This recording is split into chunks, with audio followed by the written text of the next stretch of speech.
Good morning every soul. एक कहानी पढ़ रहा था मैं, मुझे अच्छी लगी। मैं सोचा क्यों ना आप सभी से शेयर करूं। एक 8 साल का लड़का गर्मी की छुट्टियों में अपने दादाजी के पास गांव घूमने आया। एक दिन वो बहुत खुश हुआ। उछलते कूदते वो दादाजी के पास पहुंचा और बड़े गर्व से बोला, जब मैं बड़ा होऊंगा ना तब मैं बहुत सफल इंसान बनूंगा। क्या आप मुझे सफल होने के लिए कुछ सलाह दादाजी दे सकते हैं? तो दादाजी ने हाँ में सिर हिला दिया और बोला कुछ भी नहीं, और बिना कुछ कहे लड़के का हाथ पकड़ा, उसे करीब की पौधशाला में नर्सरी में ले गए। वहां जाकर दादाजी ने 2 छोटे छोटे पौधे खरीदे और घर वापस आ गए। वापस लौटकर उन्होंने एक पौधा घर के बाहर लगा दिया और एक पौधा गमले में लगाकर घर के अंदर रख दिया। क्या लगता है तुम्हें इन दोनों पौधों में से भविष्य में फ्यूचर में कौन सा पौधा ज्यादा सफल होगा? दादाजी ने लड़के से पूछा। लड़का कुछ टाइम तक, कुछ क्षणों तक सोचता रहा, फिर बोला, घर के अंदर वाला पौधा ज्यादा सफल होगा, क्योंकि वो हर एक खतरे से सुरक्षित है। जब बाहर वाले पौधे को तेज धूप, आंधी, पानी और जानवरों से भी खतरा है। दादाजी बोले, चलो देखते हैं आगे क्या होता है। और फिर क्या हुआ, दादाजी अपना अखबार उठाकर पढ़ने लगे। कुछ दिनों बाद छुट्टियां खत्म हो गई और लड़का वापस शहर चला गया। इसी बीच दादाजी दोनों पौधों पर बराबर ध्यान देते रहे और समय बीतता गया। 2-3 साल बाद एक बार फिर वो लड़का अपने पेरेंट्स के साथ गांव घूमने आया और दादाजी को मिला।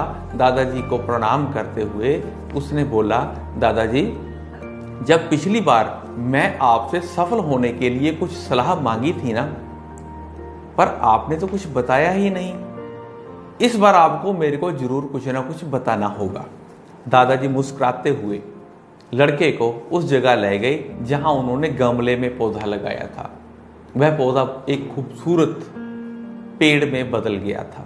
लड़का बोला, देखा दादाजी, मैंने कहा था ना ये वाला पौधा ज्यादा सफल होगा। अरे पहले बाहर वाले पौधे का हाल भी तो देखो। और ये कहते हुए दादाजी लड़के को बाहर ले गए। बाहर एक विशाल वृक्ष गर्व से खड़ा था। उसकी शाखाएं दूर दूर तक फैली थी। उसकी छांव में खड़े राहगीर आराम से बातें कर रहे थे। दादाजी ने पूछा कि बेटा, अब बताओ कौन सा पौधा ज्यादा सफल हुआ है? बच्चे ने बोला, बाहर वाला सफल हुआ है। पर मैं हैरान हूं, ये कैसे संभव है? बाहर तो उसे ना जाने कितने खतरों का सामना करना पड़ा होगा। वो लड़का हैरान था। दादाजी मुस्कुराए और बोले, हाँ, लेकिन मुश्किलों का सामना करने के भी अपने फायदे हैं। बाहर वाले पेड़ के पास आजादी थी। वो अपने जड़ें जितने चाहे उतनी फैला ले, अपनी शाखाओं से आसमान को छू ले। बेटे, इस बात को याद रखो, तुम जो भी करोगे उसमें सफल होगे। अगर तुम जीवन भर सुरक्षित पर्याय चुनते हो तो तुम कभी भी उतना सफल नहीं हो पाओगे जितना तुम्हारी क्षमता है। लेकिन अगर तुम तमाम खतरों के बावजूद इस दुनिया का सामना करने के लिए तैयार रहते हो तो तुम्हारे लिए कोई भी लक्ष्य हासिल करना असंभव नहीं है। लड़के ने लंबी सांस ली और उस विशाल वृक्ष की तरफ देखने लगा। वो दादाजी की बात समझ चुका था। आज उसे सफलता का एक बहुत बड़ा सबक मिल चुका था। दोस्तों, वाहिगुरु जी ने, ईश्वर ने हमें एक मतलब भरा जीवन जीने के लिए बनाया है, लेकिन अज्ञानतावश अधिकतर लोग डर डर के जीते हैं और कभी भी अपने पूर्ण अस्तित्व को प्रकट नहीं कर पाते। इस बेकार के डर को पीछे छोड़िए।